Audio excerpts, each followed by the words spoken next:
ടാലിയിൽ നമ്മൾ സെയിൽസ് വൗച്ചറിൽ ഓട്ടോമാറ്റിക്കായിട്ട് എങ്ങനെയാണ് ജി എസ് ടിയുടെ ലെഡ്ജറും അതിൻ്റെ എമൗണ്ടും ഓട്ടോമാറ്റിക്കായിട്ട് കൊണ്ടുവരിക എന്നുള്ളതാണ് ഇന്നത്തെ ക്ലാസ്സിൽ പറയാൻ പോകുന്നത്. അതിനു വേണ്ടിയിട്ട് നിങ്ങൾ ആദ്യം ചെയ്യേണ്ടത് എന്താണെന്ന് വെച്ചാൽ ആൾട്ടർ മെനുവിലേക്ക് വരിക. ഗേറ്റ് വേയിൽ ടാലിയിൽ നിന്ന് ആൾട്ടറിലേക്ക് വരിക. അതിൽ വൗച്ചർ ടൈപ്പ് നിങ്ങൾ സെലക്ട് ചെയ്യുക. അതിൽ സെയിൽസ് വൗച്ചറിനെ എന്ത് ചെയ്യുക, സെലക്ട് ചെയ്യുക.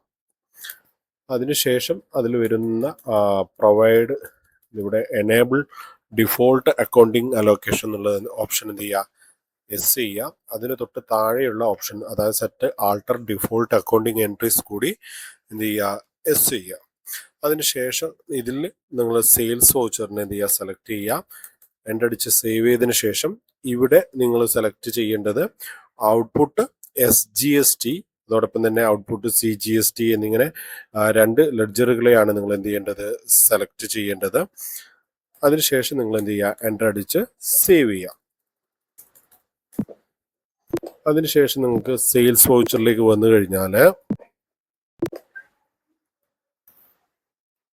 ഓട്ടോമാറ്റിക്കായിട്ട് ഇവിടെ ഡിഫോൾട്ടായിട്ട് ഔട്ട്പുട്ട് CGST, ഔട്ട്പുട്ട് SGST എന്നിങ്ങനെ ലെഡ്ജറുകൾ വന്നതായിട്ട് കാണാം. ഇനി നമ്മൾ ഒരു പാർട്ടിക്ക് ഇപ്പോൾ സുനിൽ എന്ന വ്യക്തിക്കാണ് സെയിൽ ചെയ്യുന്നതെങ്കിൽ സുനിലിനെ സെലക്ട് ചെയ്തു. അതിനുശേഷം സെയിൽസിൻ്റെ ലെഡ്ജറിനും കൂടി സെലക്ട് ചെയ്യാം. അതിനുശേഷം എന്ത് പ്രൊഡക്റ്റാണോ സെയിൽ ചെയ്യുന്നത്, ഞാൻ ഇവിടെ ഒരു പ്രൊഡക്റ്റ് ഓൾറെഡി ക്രിയേറ്റ് ചെയ്ത് വെച്ചിട്ടുണ്ട്, പാനസോണിക് TV എന്നാണ്.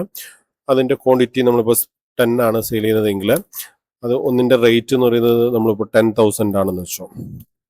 ഓട്ടോമാറ്റിക്കായിട്ട് ഇവിടെ എൻ്റർ ചെയ്യുന്ന സമയത്ത് ഡിഫോൾട്ടായിട്ട് നമുക്ക് എന്ത് ചെയ്യാം, ഈ പറയുന്ന ഔട്ട്പുട്ട് SGSTയും ഔട്ട്പുട്ട് CGSTയും വരുന്നതായിട്ട് കാണാം.